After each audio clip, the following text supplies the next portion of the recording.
안년편으로 들어가겠습니다. 이거 안년이 한번 읽어볼까요? 안년 문인한데 자왈 극기 복례인이니 일일 극기 복례면 천하 귀인은 하리라. 위인육인이 요인오제야 안녕할 청문 기목하노이다. 자왈 비례 물시하며 비례 물청하며 비례 물언하며 비례 물동이니라. 안녕할 회수 불민이나 청사사의리다. 안년이 인을 물었습니다. 수많은 제조가 인을 물어도 다 해답이 다른데 안년이 물었기 때문에 이제 그 인을 이렇게 산을 예를 들어서 정상이 인이라고 하면 여기 있는 사람은 요거 설명하고 여기 있는 사람은 요거 설명하는데요. 여기 있는 사람은 이 설명을 하겠죠. 그러니까 안년이 문인한데 이 장면에서 제일 정확한 인에 대한 설명이 나온다고 봐야 됩니다. 그러니까 공자가 극기복례 위인이라. 자기를 극복하여 예로 돌아가는 것, 그것이 인이다. 인이 된다. 일일 어느 날 하루요 극기복례하면 온 세상이 인으로 돌아간다. 위인육이 인을 하는 데는 자기가 해야지. 자기로 말미암아야지. 남을 말미암겠는가. 그러니까 안년이 말합니다. 청문기목, 그 구체적인 목차, 세목, 구체적인 방법, 그거를 묻고 싶습니다. 묻겠습니다.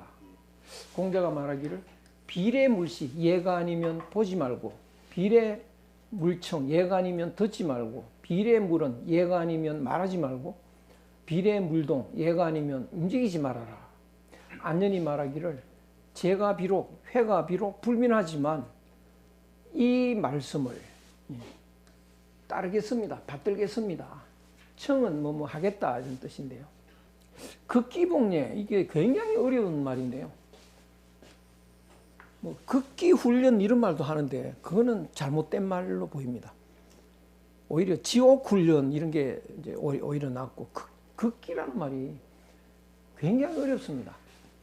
극기복례하면 그것이 인인데 어느 날 하루 극기복례했더니 온 세상이 인으로 돌아간다. 쉽지 않은 말입니다.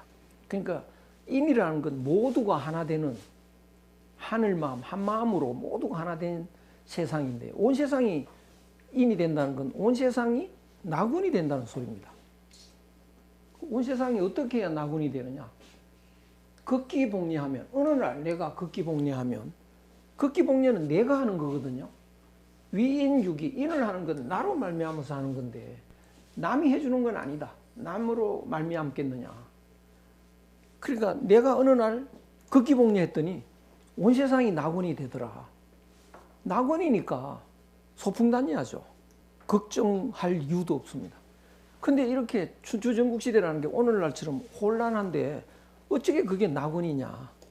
보통 어려운 이야기가 아닙니다. 그래서 지난번에 한번 설명한 걸 가지고 참고로 한번 다시 좀 해보면요. 이런 큰 저수지에 물이 가득하다. 근데 이 물이 이렇게 물결이 계속 있다. 그러나 전부 다 모양이, 물결 모양이 다 다르지만 전부 하나죠. 하나인 물일 뿐입니다. 물이 두 개가 아닙니다. 전부 하나죠. 그래서 모든 존재는 모양이 다 달라도 그냥 이 하나의 물이다. 물 전체가, 물 하나가 전체고 본질이고, 예, 그렇습니다. 그런데 이 물결이, 요 물결 하나가 여기 눈이 생겼습니다. 눈으로. 보니까 요 물결이 보이거든요. 모양이 다릅니다, 이게. 요것도 다 다릅니다. 근데 원래는 이게 전부 하나인데, 요 다른 걸 보니까 요거하고 요거하고 다르고 요거하고 다르니까요. 요 다른 거를 구분을 해버립니다. 그래서 요거를 너라고 하는 순간 요게 나가 돼버리죠. 인간이 그렇게 구분을 하게 됩니다. 이 무엇으로? 의식을 가지고요. 갓난애는 그런 구분 안 할 겁니다, 아마. 그리고 인간이 의식이 생기면서 의식 속에서 헤아리고 계산하고 판단하고 분별하는 이런 능력을 갖고 눈에 보이는 거를 요거하고 다르다라고 생각합니다. 다르다라고 생각하면서 요거를 너라고 하고 요거를 나라고 한다고요. 이걸 너라고 하는 것은 너는 사실은 뭐냐? 너는 물 전체죠. 물하고 구분이 안 됩니다. 물을 하나라고 하고 이거를 하늘이라고 하면 너와 하늘은 하나라고요. 그런데 나도 하늘과 하나입니다. 그래서 나와 너는 하나인데 이걸 나라고 하고 이걸 너라고 하는 그 순간에 전체와 나를 구별했습니다. 이렇게 칸을 쳐버립니다. 너도 전체 하늘과 칸을 쳐버렸습니다. 그러니까 내가 야 네가 말이야 홍길동아 이렇게 말하는 것은 너를 모독하는 거죠. 그럼 뭐라고 말해야 됩니까? 하늘이시여 이래야 되겠죠. 너라고 하면 모독이라고요. 그래서 이 인내천사상이 철저한 그 종교가 천도교입니다. 천도교. 거기에 그 최시형인가? 이대 대표가 있었죠. 최시형. 그 최수은의 최재우생의 제자. 그 친구 이제 집으로 가는데 친구가 이제 그 집에 가니까 며느리가 배틀에서 배를 짜고 있었습니다. 쿵덕쿵덕이니까 저게 뭐냐 누가 저러냐 그러니까 아이 그 내 며느리가 좀 배 짜고 있어. 그 며느리라고 하면 안 돼. 하늘이야. 이렇게 말하는 게 있습니다. 그러니까 모두 하늘이라고요. 그러면 개는 뭐냐 개. 그 하늘이죠. 소 하늘이고 만물이 다 하늘입니다. 전부 다. 산도 하늘이고요. 이 세상의 모든 것이 하늘의 모습이죠. 그러니까 이 모든 물결이 다 물의 모습인데 내가 의식을 가지고 눈에 보이는 것을 이렇게 구별했다는 것은 하늘의 모습을 하늘과 분리해가지고 칸막이를 쳤다는 겁니다. 이렇게요. 나는 너하고 밤새 이야기해도 하나가 못 됩니다. 그래서 외로움이 해소가 안 됩니다. 나는 무한히 외롭죠. 왜? 요 속에 내 혼자 갇혀 있으니까요. 니는 네 속에 갇혀 있으니까 둘이 우리 대화를 하자. 그 대화 안 되는 겁니다. 종일 있어도 이게 마음이 해소가 안 됩니다. 연애하면 하나가 될 것 같아도 그것도 잘 안 됩니다. 그래서 님 앞에 있어도 님이 그립다. 이게 님하고 같이 있어도 이게 뭐 외로움이 해소될 줄 알았더니 안 되는. 왜 그러냐? 칸막이를 쳐서 그 속에 갇혀 있어서 그렇게 된 거죠. 그래서 이런 거, 이 만물, 이 세상 만물은 만물이 아니고 그냥 하나일 뿐인데 왜 만물이 되었을까? 내가 그 하나의 본질과 이렇게 구분시켜가지고 칸막이를 쳐버렸다. 그래서 만물이 성립이 된 거라고요. 그럼 만물은 누가 만들었을까요? 내가 만든 거죠. 내 마음이. 그래서 이거를 일체 유심조라고 합니다. 오직 모든 거 일체를 오직 내 마음이 만들어냈다. 그럼 내가 이걸 안 만들면 그럼 이 만물은 없는 거냐? 만물이 아니고 그냥 하나의 물이고 하나의 하늘이죠. 근데 내가 이렇게 만들었다. 네가 안 만들면 이 만물이 없냐? 홍길동도 이 만물이 있잖아요. 그건 홍길동이 만든 만물입니다. 그래서 그 사람이 다 똑같이 살아가는 게 아니고요. 나라는 존재는 이 우주 만물을 내가 칸막이 져서 만들어가지고 요게 이제 내가 만든 우주 만물이고요. 그걸 만든 존재가 나라고요. 그러니까 너는 나하고 똑같지 않습니다. 너는 어떻게 되나요? 내가 만든 우주 속에 들어있는 하나의 존재죠. 그 사람도 마찬가지고 천지 만물이 다 내가 만든 우주 속에 있는 하나의 존재입니다. 그러면 나만 이렇게 만들었을까? 너도 우주 만물을 만들어가지고 그 주인공으로 있는데 너와 나는 또 하나가 아닙니다. 나는 뭐냐? 너가 만든 우주 만물 속의 한 요소로서 있을 뿐이라고요. 이해가 되시죠, 이거? 그러면 우주 만물이 뭐 네가 안 만들어도 다 똑같지 않냐? 아닙니다. 네가 만든 우주 속에 있는 홍길동하고요, 내가 만든 우주 속의 홍길동하고 완전히 다른 사람입니다. 이거는 멋쟁이일 수 있고 이거는 죽일 놈일 수도 있다고요. 나는 기독교가 좋다, 이런 걸 만들었다, 내 우주 속에서. 너는 불교가 좋다, 이런 걸 만들었다. 밤새 대화해도 해결이 안 납니다. 다른 걸 만들어 놨기 때문에 이게 화합이 될 수가 없습니다. 그래서 이렇게, 그러니까 100명이 있으면 100개의 우주를 만들어 가지고 각자 살아간다고요. 그 만든 건 다 자기가 만들어낸 허상이죠. 가짜인데 그거를 진짜인 줄 알고 있습니다. 그러니까 사람마다, 홍길동이요, 100명이 있으면 홍길동도 100명입니다. 다 다른데요, 뭐. 똑같지 않습니다. 그래서 사람마다 다 다른 우주를 갖고 있는데 이것은 진짜가 아니다. 진짜는 어떻게 해야 되냐? 이게 다 가짜입니다. 이것도 진짜는 뭡니까? 이게 하늘이고 이거 하늘이고 다 하늘이라고요. 근데 우리는 가짜를 만들어서 각각 살아가고 있는 거죠. 그래서 제 본질로 돌아가려면 이걸 없애버려야 됩니다. 일체유심조, 모든 걸 이게 내 마음이 만들었는데 그것은 다 진짜가 아니다. 진짜는 하나이고 하늘이다. 그럼 우리는 지금 가짜의 세계에서 살아가고 있는 건데요. 그래서 가짜의 세계에서 살아가면 나는 어떤 존재냐? 어떤 존재냐? 수많은 존재 중에 하나입니다.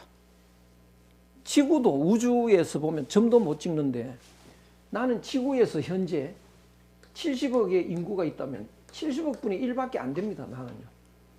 굉장히 왜소하고 작은 존재죠. 너도 마찬가지고요. 그래서 그 나약하고 흔들리고 왜소하고 이렇게 정말 보잘것없이 살아가는 이런 존재가 되고 말았는데요.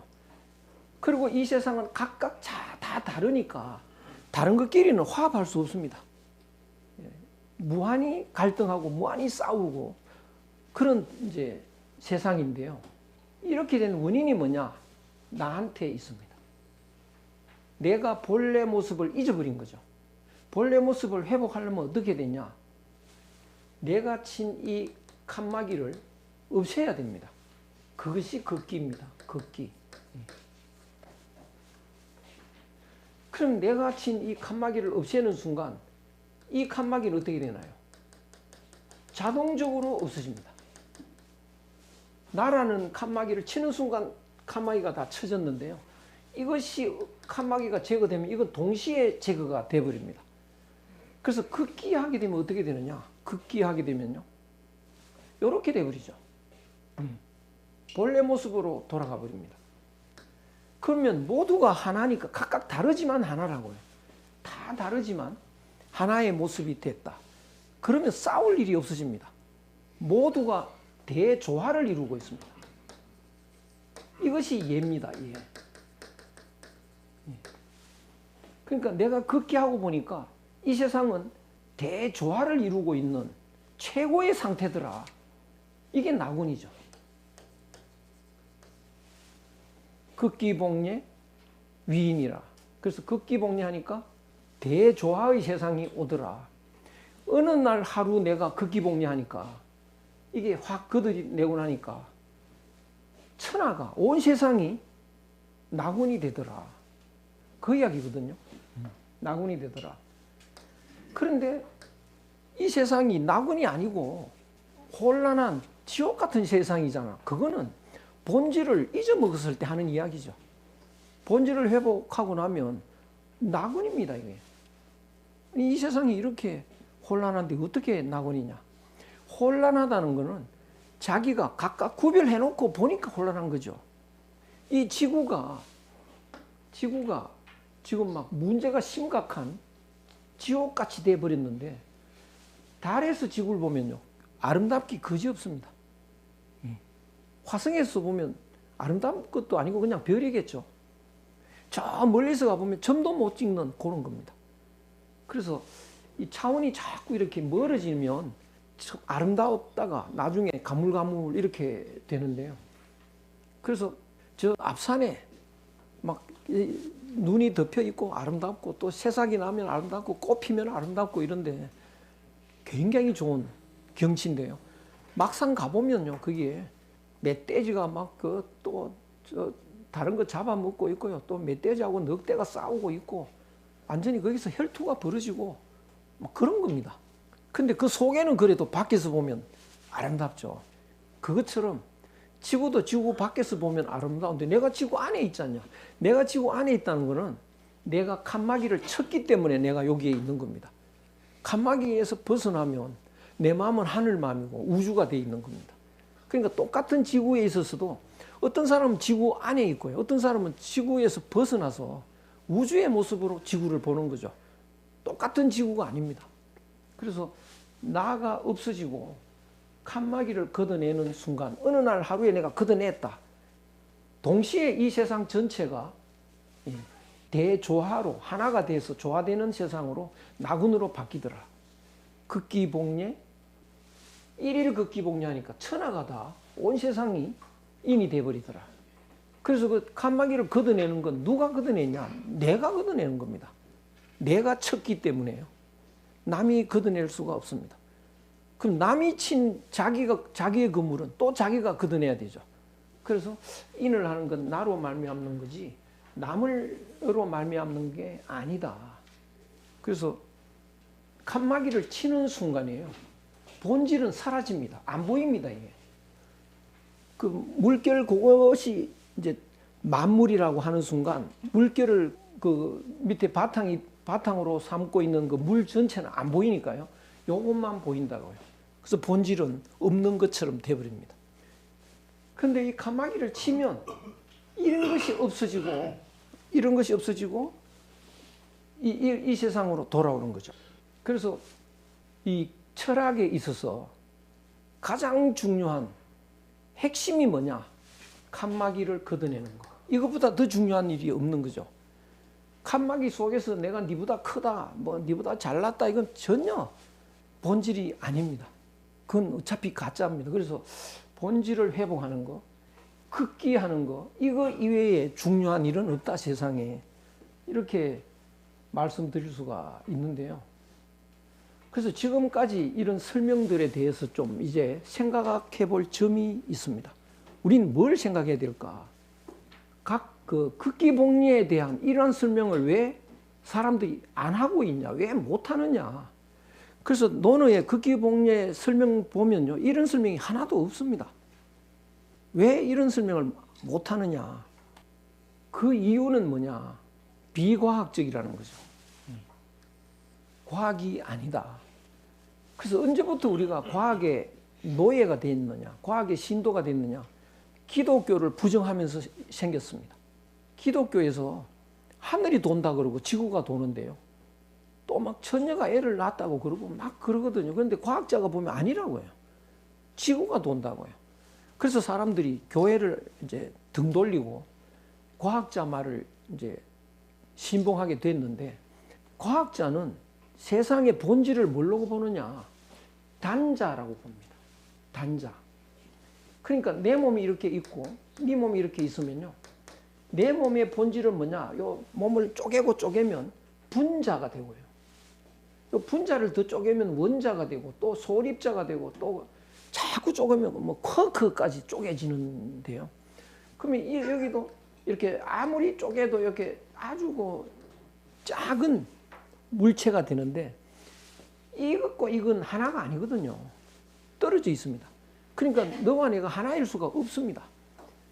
그런데 여기서는 뭐 다 모두가 하나다 이런 이야기를 하고 이러니까 과학적이 아니라는 거죠.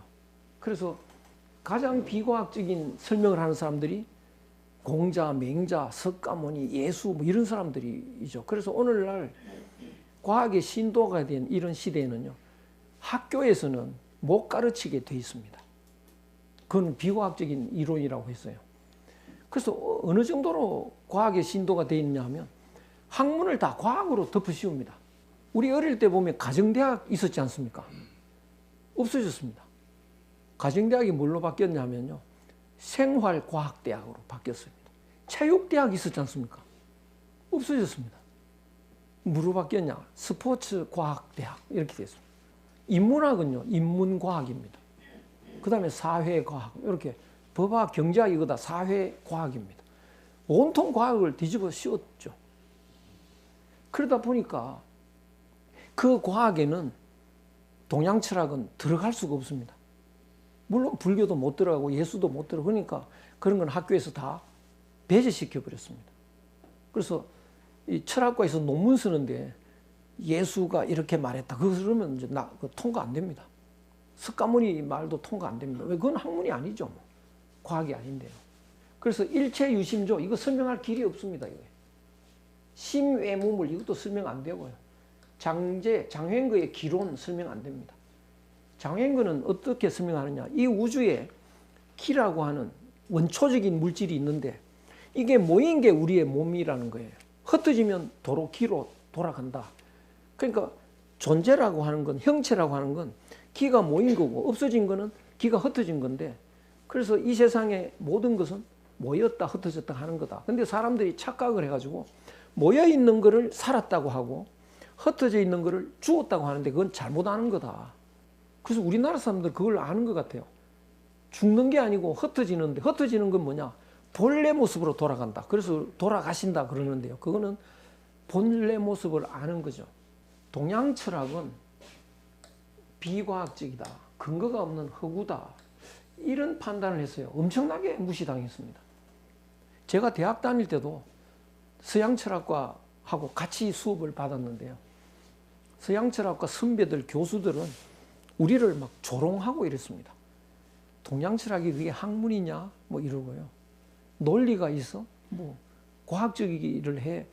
그냥 허구를 갖다가 아직도 하고 있다 이거죠. 벌써 다 그건 부정하고 비판을 했는데 덜 떨어져 가지고 아직도 그걸 붙잡고 있다. 이렇게 조롱을 당했죠. 특히 한국엔 더 심합니다. 한국 고대 천부경 이거는 하나에서 출발합니다. 강력하게 하나 사상이 있죠. 이거는 말도 안 되는 거다. 그래서 아마 누구나 아실 겁니다. 우리나라에 한학계에 거의 뭐 제일 유명하신 분인데 제가 1980년대 때 학회에 갔는데 그분이 이제 발표를 하시고 어떤 청중에서 누가 저 천부경에 대해서 어떻게 생각하십니까? 이렇게 질문했어요. 그러니까 아주 싸늘하게 그 구한말에 날조된 그 말도 안 되는 건데 일고의 가치도 없습니다. 이렇게 아주 싸늘한 반응을 보이셨어요. 그러니까 이 하나를 굉장히 강조하는 천부경, 삼일신고 이런 거 완전히 무시됐습니다. 그런데 이런 것들이 이제 우리가 학문도 아닌 또 한국 그 정서는 이 말도 안 되는 정서다. 이렇게 대화 쭉 인정을 받아가지고 우리가 참 길을 못 폈는데요. 물리학이 바뀌어버립니다. 물리학이 어떻게 바뀌느냐면요. 그 알갱이를 계속 쪼개니까 나중에 알갱이가 없어진다는 거예요. 없어지고 뭐가 됐냐? 파동으로 바뀌어버린대요. 그게 이해가 안 되지 않습니까? 알갱이가 없어지고 어떻게 파동이 돼버리냐? 여기 얼음이 있는데요. 물에 떠 있습니다. 요걸 쪼개고 자꾸 쪼개면 요 조그마한 알맹이가 됐다가 이거 없어지고 뭐가 됩니까? 이렇게 물결만 남죠. 금방 이야기가 되죠, 이게. 그런데 물은 H2O 아니냐, 뭐 이렇게 또 자꾸 그 의심하기보다는 하나의 비유로서 이해하면 됩니다. 그래서 얼음이 쪼개져서 없어지면 물이 돼 버리면 얼음 덩어리는 사라져 버리고 눈에 보이는 건 물결만 보이는 거죠. 그것처럼 그걸 알갱이를 자꾸 쪼개면 물결만 보인다는 거예요. 그걸 파동이라고 설명합니다. 그러면 어떻게 돼버립니까 이게? 물결은 구별이 안 되거든요. 그러니까 동양 철학이 다 되살아나기 시작합니다. 그 중에 가장 강력한 한국 철학이 이제 돋보이기 시작하는 거죠. 그래서 한마음, 하느님, 우리가 하나다, 이거는 말도 안 되는 건데요. 오늘날 한마음이라는 책이 서양에서 출판이 됐습니다. 놀라운 일입니다. 그 제목이 원마인드입니다. 예, 원마인드라는 책이 있습니다. 그 저자가 레리 도시라는 사람인데 의사입니다. 의사. 책 속에 실린 그 소개 글이 있는데요. 이렇게 나와 있습니다. 우리는 인간으로서 존재하는 것이 무슨 의미인지 새롭게 이해하게 될 것이다. 우리는 인간으로서 너는 너고 나는 나다 이렇게만 알았는데요. 우리가 인간으로서 존재하는 것이 무슨 의미인지 이제 새롭게 이해하게 된다. 스스로가 무한한 시간과 공간의 일부일 것이다. 그러면 삶은 지루한 여행이 아니라 심오하고 헤아릴 수 없을 만큼 신비로운 세계가 된다. 이런 설명을 합니다. 그러니까 여기서 요게 나라고 이렇게 생각하면 나는 신비한 것도 없고 따분한 존재고 너도 별 볼 일 없는 존재고 이렇게 됐는데 이게 거듭지고 나면 나는 신비하기 짝이 없는 우주 전체가 되는 거죠.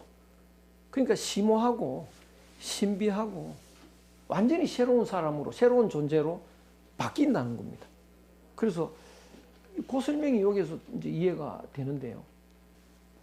스스로가 무한한 시간과 공간, 거기서 보면 칸막이 속에서는 시간 공간의 제약을 받는데 칸막이가 없으면 이건 무한하죠. 무궁하고 무한하고 시간 공간이 무한한데 요 나라는 것은 그 무한한 것 중에 요 하나라는 거죠. 그것과 분리된 게 아닌 설명이 굉장히 완전히 새로운 시대가 왔습니다.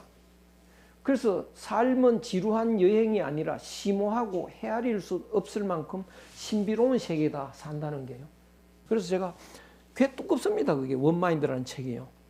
읽어보면 동양 철학의 아주 초보적인 단계를 설명하고 있습니다. 그렇지만 서양에서는 획기적인 책이죠. 세상이 이렇게 바뀌게 된 겁니다.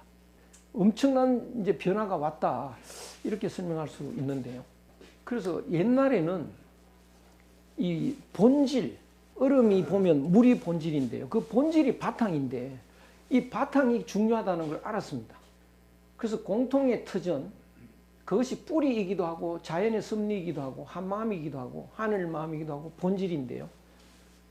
그 한마음에다가 바탕을 두고 정치는 어떻게 해야 되고 교육은 어떻게 해야 되고 경제는 어떻게 해야 되고 이런 설명들을 했죠.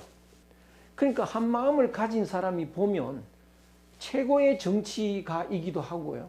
최고의 교육자이기도 하고 최고의 경제학자이기도 합니다. 공자가 그런 사람이죠. 예수도 그런 사람입니다.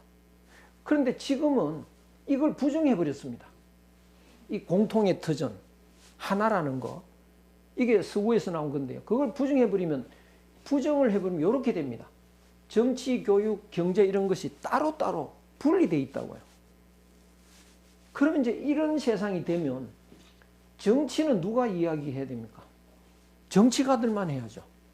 정치학자들.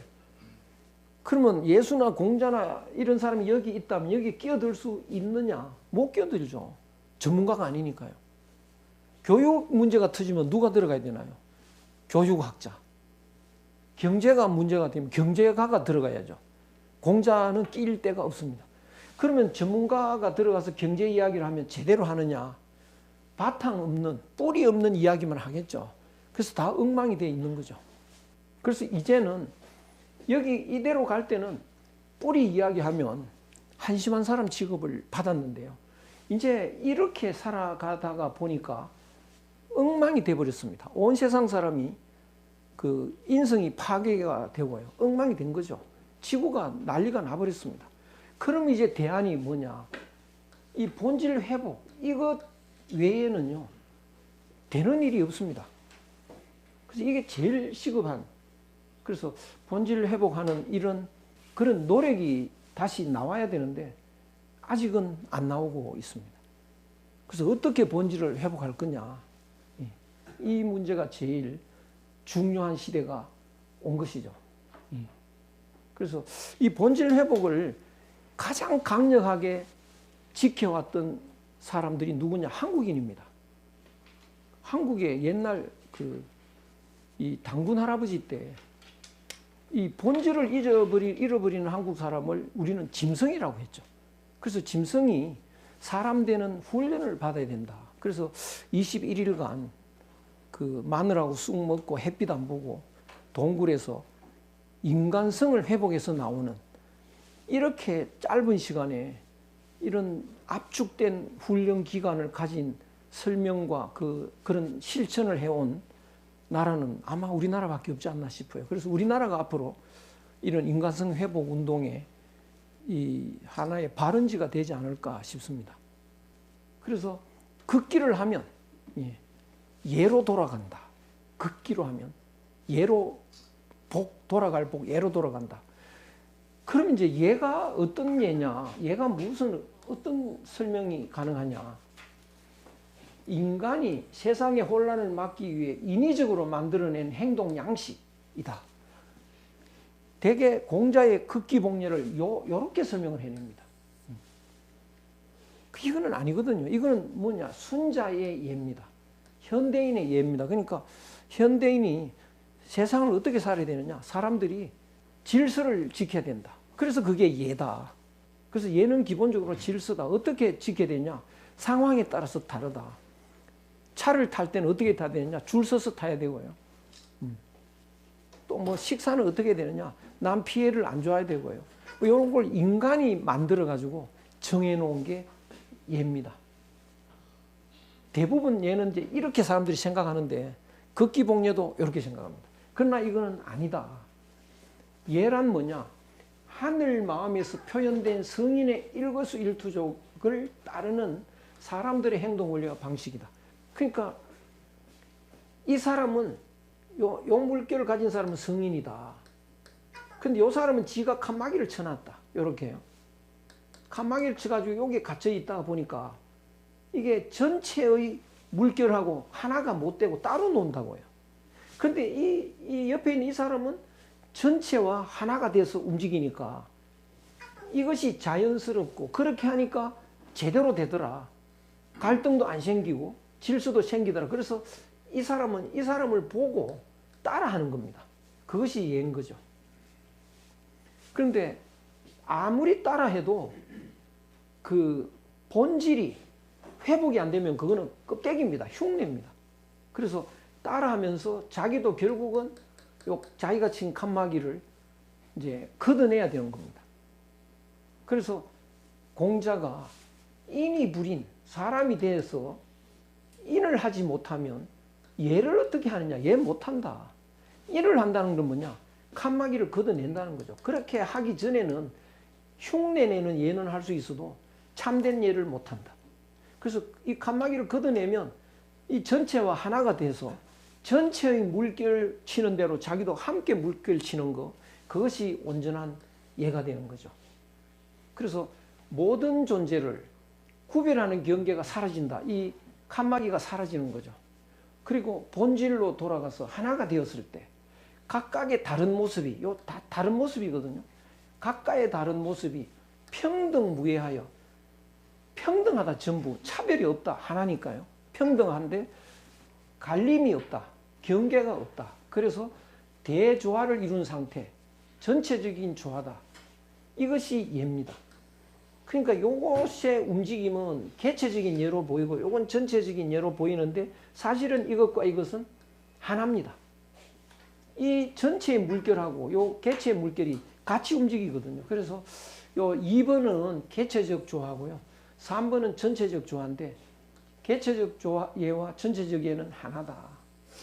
요렇게 이해를 하시면 극기복례는 이 예입니다. 이 예.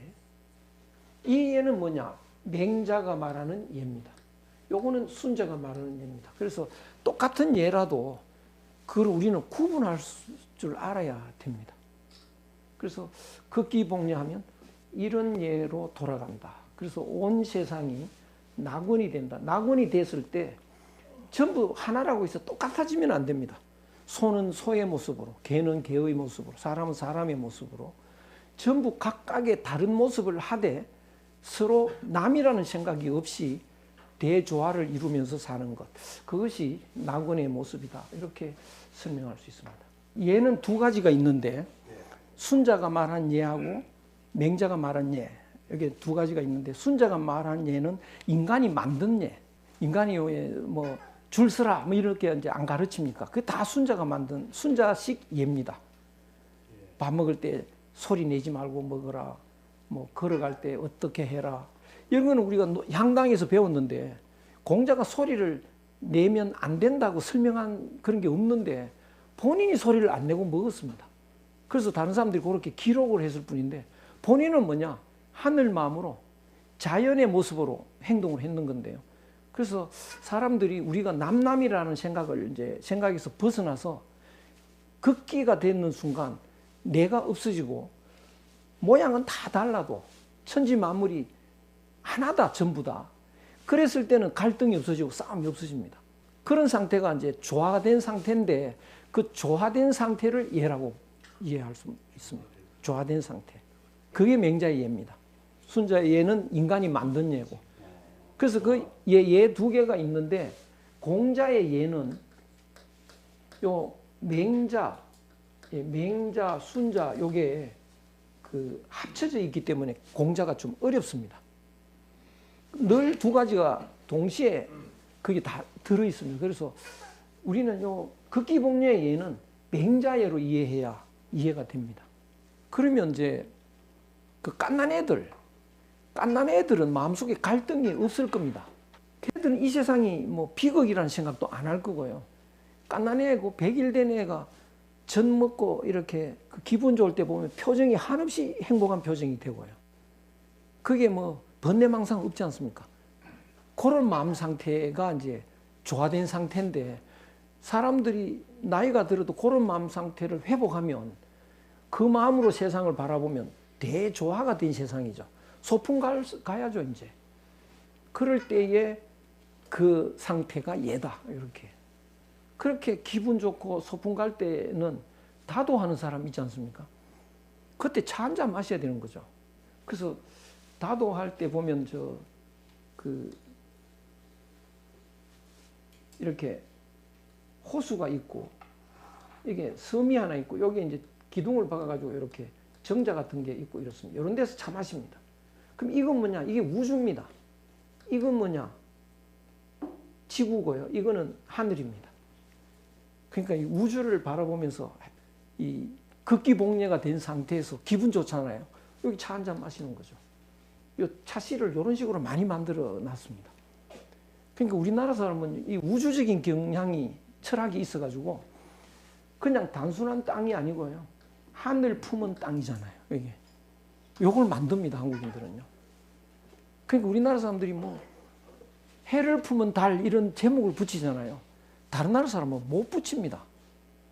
그냥 단순한 달일 뿐인데 해를 품은 달 뭐 이러죠. 그래서 이게 우주의 모습을 우리가 그거를 품고 있는 그런 정서를 갖고 있는 것이죠. 그래서 그런 의미에서 이제 극기복례를 이해하면 한국인들은 금방 이해합니다, 이거. 근데 이런 일체 유심조 이런 거를 그 순자식 사고를 하는 사람들한테 설명을 하면요. 이해를 잘 못합니다. 그래서 그걸 헛소리다, 잠꼬대다 이렇게 비판하는 사람들이 있고 그렇습니다. 일본의 야마자키 안사이라는 사람이 스님인데 어느 날 밤에 껄껄 웃는 거예요. 그러다가 무슨 잠꼬대 같은 소리냐고 불경이 전부 잠꼬대라는 거예요. 엎어버리고 성복 벗고 나옵니다. 그래가지고 유교로 돌아왔죠. 그래서 퇴계의 신봉자가 됐습니다. 그래서 벽에다가 퇴계 초상화를 그려놓고 매일 거기다가 이제 이렇게 숭배하고 절하고 이제 이런 사람인데 그 사람은 그러면 퇴계의 이런 철학을 이해했냐? 그건 아니거든요.